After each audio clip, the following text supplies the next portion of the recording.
അയ്യോ,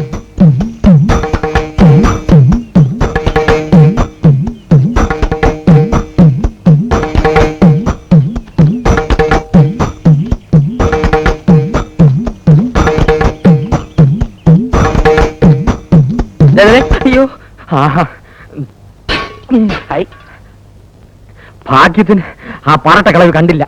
കണ്ടിരുന്നേ കാക്കക്കുട്ടി കല്ലെടുത്തിട്ടോലെ കലവല ചെലച്ച് അത്രയും ചളമാക്കിയെന്നെ.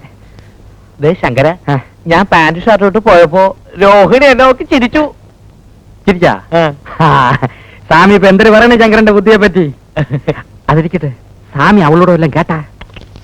എനിക്ക് പോവുകയെ തന്നെ കൊണ്ട് എന്തിരുന്ന് കൊള്ളാം. ഒരു പെണ്ണ് മൂത്തോക്ക് ചിരിച്ചിട്ട് ഒന്നും മിണ്ടാവുന്നിരിക്കണേണ്ടില്ലേ? എന്തിനാ ചിരിച്ചേ? സുങ്ങളി എന്നൊക്കെ ചോദിക്കണ്ടേ സ്വാമി? ചോദിക്കണം എന്നുണ്ടായിരുന്നു, പക്ഷേ സത്യം പറഞ്ഞ ഒരു പേടി. ആ, ഇത് തുടക്കത്തിൽ എല്ലാവർക്കും ഉണ്ടാവണാണ്. പോ മാറിക്കൊള്ളു. പേടി മാറാൻ കുറച്ചുകൂടെ അടുത്തിടപഴകിയാ മതി. പക്ഷെ ഇങ്ങനെ പിറകെ ചാളുകൾ വിളിപ്പിച്ച് കിടന്ന് അവളെ കൊണ്ട് വായി നോക്കിയെന്ന് പറയിപ്പിക്കല്ലേ. അതിപ്പോ എന്താ ശങ്കര ഒരു വഴി? സ്വാമി വാലേറ്റ് റുപ്പിച്ചേരി. അപ്പോ ബാങ്കിലെ ജോലി? ബാങ്കിലെ ഓലി മണ്ണാ കേട്ട പുല്ല് കള. കക്ഷത്തിലുള്ള പോവാനും പാടില്ല, ഉത്തരത്തിൽ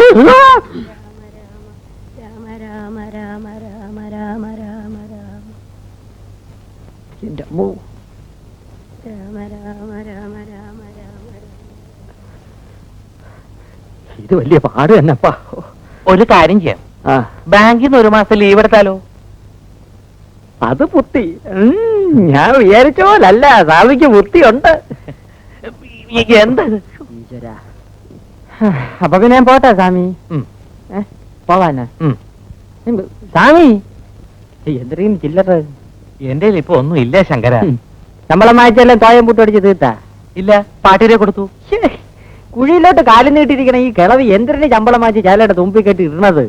എന്റെ മുടിപ്പര അമ്മജി, ഇതെന്തൊരു ജമ്മം. അയ്യോ ശങ്കര, ഇവിടെ ഇരിക്കും, ഞാൻ ഇപ്പൊ വരാം.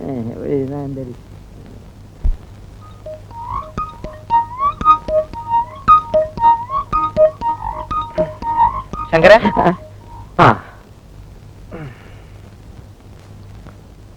ഇത് താത്തയുടെ കിണ്ടിയാ. ആരുടെ കിണ്ടിയായിരുന്നാലും പഴയ ഉരുപ്പടി വിൽക്കാം. വിറ്റോളൂ, പക്ഷെ പാട്ടി കാണാതെ കൊണ്ടുപോകണം. എനിക്ക് അറിഞ്ഞുകൂടാത്തോണ്ട് ചോദിക്കാണ്. സ്വാമിക്കൊരു 4 എണ്ണ ചെലവായി കൂടിയേ. എന്തിനാ? ഇതിപ്പോ ഒരു എലി വിഷം വാങ്ങിച്ച് അതിന് കൊടു. കിളവിടെ കാറ്റ് പോവും. മനുഷ്യന് മനനിമ്മതിയോട് ഇവിടെ കയറി വരാമല്ലേ. ശങ്കരൻ പൊയ്ക്കോളൂ. ആ